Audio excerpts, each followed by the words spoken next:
Welcome to Ink Thinks. Steve has always been a very divisive character in the Smash community, and one that I personally feel a little conflicted on. I feel like he has a lot of interesting points to discuss about the potential for his inclusion that truly make his case pretty unique. And that's why in this video, I'm going to lay out the different arguments out there about Steve in one final analysis to determine his chances of getting into Smash. Let's get into it. Whether you love or hate Steve, it's hard to deny the influence that Minecraft has had. For a long time, Tetris was the most successful game of all time in terms of sales. It sold over 70 million copies and over 100 million digital copies. However, it was recently surpassed by Minecraft, which has sold just over 200 million copies. That's more than a majority of the series in Smash put together. It's insane. To put that in perspective, it's like almost every single person in Japan bought the game twice. But how did it get to that point? How did Minecraft become so popular that people are excited for a blocky, low-res character to fight alongside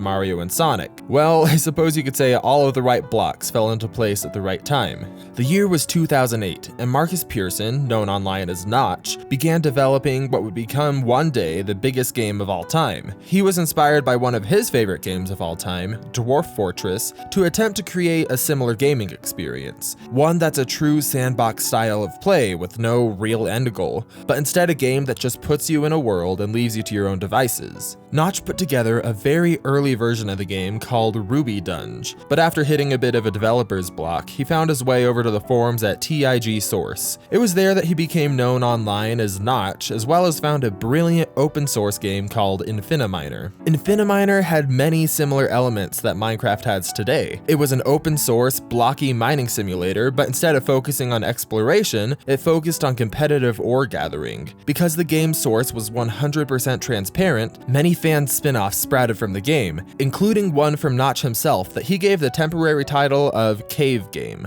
One of the most inspired decisions made in both Infiniminer and Cave Game was to choose to use a first-person perspective rather than a third-person camera view. This allowed the immersion of being in a confined cave while still allowing the view of a floor and ceiling. Notch took the Infiniminer formula and built upon it with various game modes, expanding by adding mining options, monsters, and most notably, crafting. Notch had evolved Cave Game into the Minecraft we know and love today, and released the first full edition, known simply as the in-dev build. The game was a huge success, so much so in fact that PayPal put a freeze on Notch's account because they thought that all of the money coming in huge amounts was evidence of Notch committing fraud. By June of 2010, Notch quit his job to work full-time on Minecraft, leaving us with a blocky, plain protagonist that Notch jokingly named as Steve. Now when I say that Minecraft and subsequently Steve are influential, I can't stress this enough. First off, the game is ginormous, but not only in terms of sales.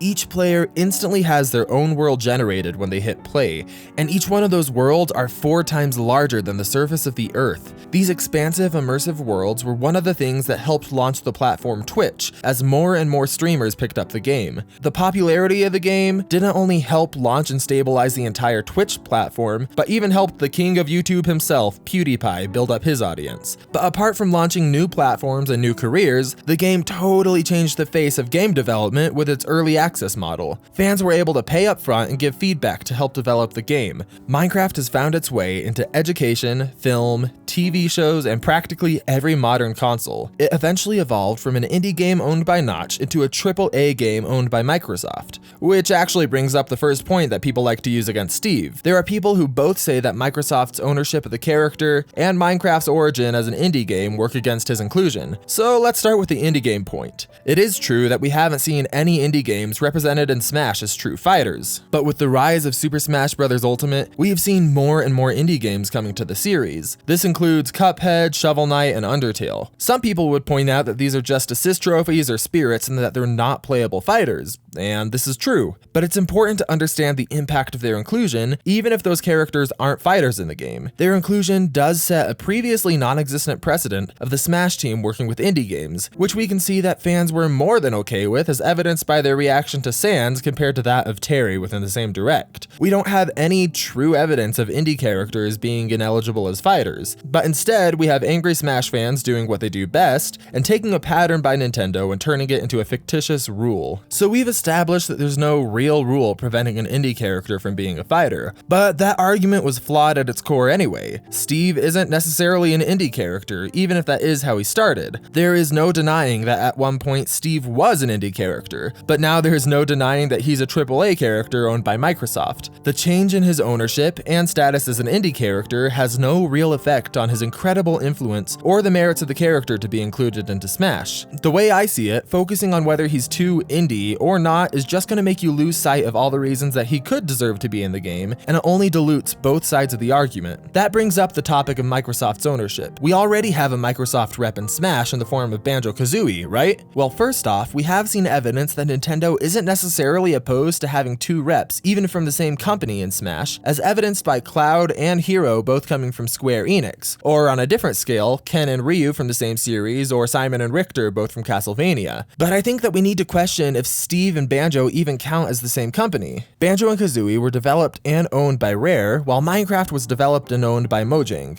Both of these companies were acquired by Microsoft, but they both still act as separate entities and are only subsidiaries of the larger giant company, Microsoft. I shouldn't even need to explain how large Microsoft is or how many different aspects of technology they're involved in, but it does seem evident that Mojang and Rare still operate separately. This goes double for the other characters owned by Microsoft that people want to talk about, like Master Chief, who's owned by Xbox Game Studios. These are three different and individual companies who happen to live under the same Microsoft roof. It's unclear if collaboration deals are done through larger Microsoft or done at the smaller level with the individual companies, but the standard procedure for company acquisitions like this is to give free rein to the smaller companies as long as they turn a profit and allow them to function independently without too much intervention by corporate. In fact, it's pretty unpopular within acquisitions like this to ever allow the larger parent corporation to make smaller decisions, because this leads to feeling of the original company being overshadowed by a larger corporate who doesn't know the day-to-day operations, which leads to decreased productivity from the team.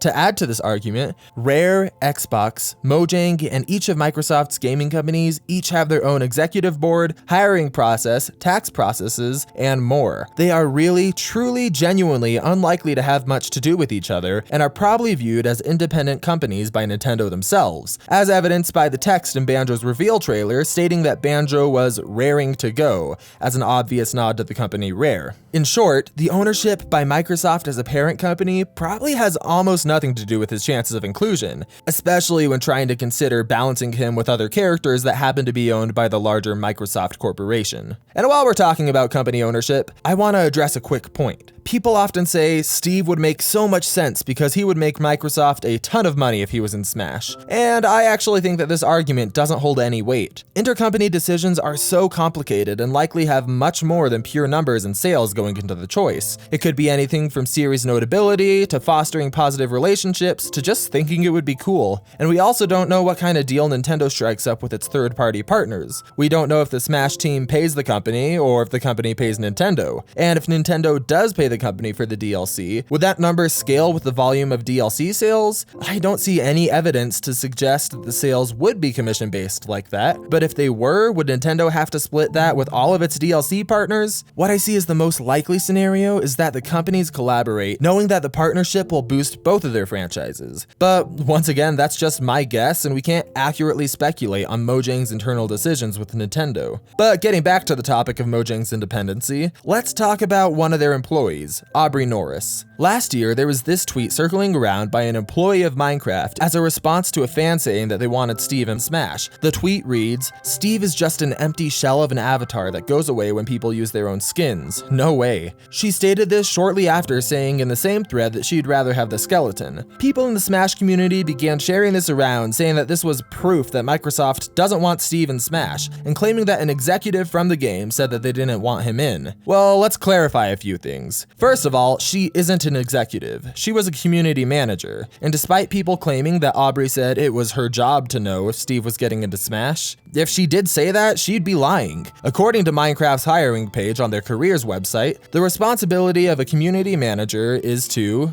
be a public voice on social media to solicit two-way interaction with fans, solve fan complaints and issues on social media, conduct social listening, come up with a social media strategy, and get conversations started online. She was definitely getting a conversation started, which really was her job, but she in no way would have the authority or influence to make official statements on Minecraft. She even later clarified that the tweet was just her personal opinion and merely reflective of her own thoughts on Steve and Smash and not Mojang's. Apart from Aubrey Norris, people made similar claims that an employee of Mojang on the official Discord server for Minecraft said, "Steve ain't gonna smash." Not only would this person be really unlikely to have the authority or clearance to comment on Steve's inclusion, but he also came out shortly after saying he had no idea if Steve was getting in and it was just his personal opinion. More than just Aubrey and the Discord user have made public statements though that people have interpreted as using for Steve and Smash. On National Compliment Day, the Xbox Game Pass Twitter tweeted out that they are really digging Smash Bros. A lot of people took the word digging as a reference to Minecraft,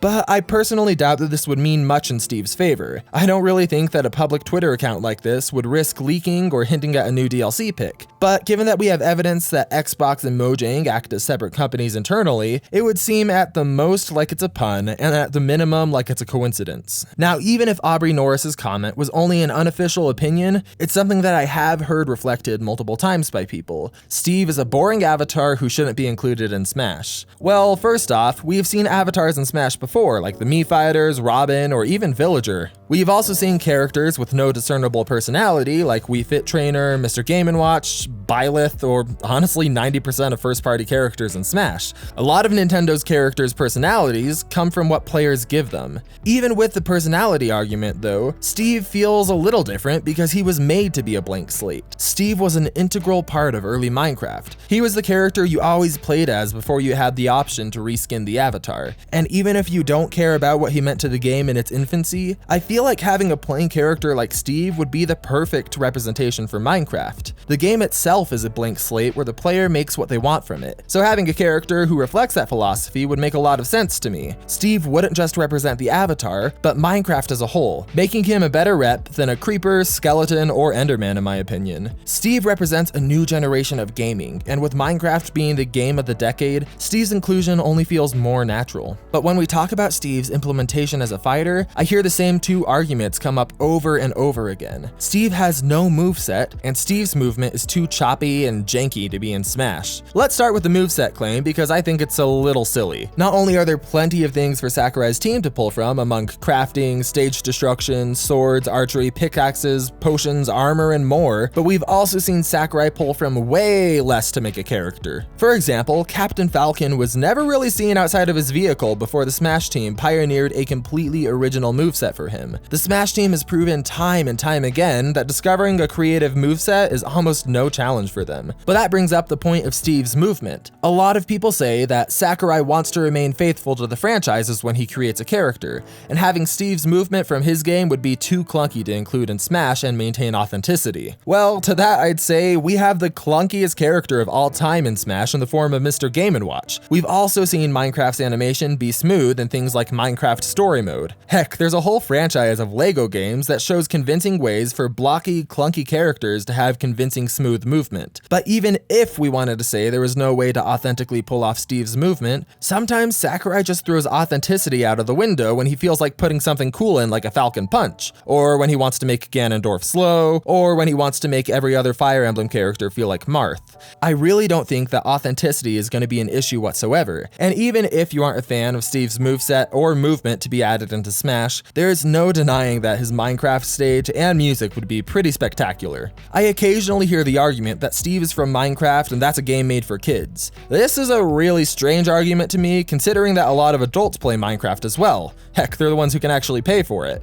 But also, Smash Bros and Minecraft actually probably have a pretty similar target demographic. You may have outgrown Minecraft or maybe even never liked it. You may even cringe at the fan base, but there's a difference between you not liking a character and them not being likely. Very often, Smash speculators manipulators take a character that they like or dislike and then construct evidence to match their opinion while dismissing other elements of the case. When you combine this with the fact that some Smash fans are always angry about something, as evidenced by the anger around Snake's butt when Ultimate came out, combined with the fact that people think hating a popular thing makes them an interesting person, you're gonna have a lot of people upset at the inclusion of basically any character in Smash, even if it makes a large group of people happy. And speaking of a large group of people being happy, Smash would be able to expand beyond their 20 million people who own the game to an additional 200,000 people who own Minecraft with Steve's inclusion. There are definitely plenty of people out there who would like Steve to be in Smash, and oftentimes people will want to check out a new game just because a character that they like is in it, as evidenced by me wanting to check out Brawlhalla just because Rayman's in there. I have also heard a lot of people claim that Steve would work better as a Mii fighter than a character, and I found myself personally thinking this many times, but why? Why is this such a common idea within the Smash community that even I found myself unconsciously thinking it? Maybe it's because Steve is so boxy that he might look like someone could wear him as a premium Mii costume? I don't know, that seems like strange reasoning. Is it because his moveset could be somewhat represented by the Mii fighters? Well, I suppose that's kinda true, but it would miss out on a lot of what makes Steve unique, like crafting, mining, armor, a variety of weapons, and more. You could actually make the same moveset arguments with Link, who absolutely shines as his own character. I don't really know what qualifies someone to be a fighter rather than a costume, but it's hard for me to think of a fighter requirement that Steve wouldn't qualify for. I think that this Mii costume idea is one that's been repeated so often in the Smash community that we've all started to believe it without questioning, and I don't actually feel like it has a ton going for it as a theory. My final point I'd like to talk about concerning Steve's inclusion is the fact that Sakurai really loves Minecraft. Now, being totally honest, it's unclear how much influence Sakurai has on the DLC versus corporate Nintendo, but Sakurai has made no attempt to hide his admiration for the game. He stated that he almost never goes back to play a game after thoroughly playing it, but he found himself being drawn time and time again to the endless exploration, adventure, and challenge of Minecraft. He definitely admires what the game is and what it's done.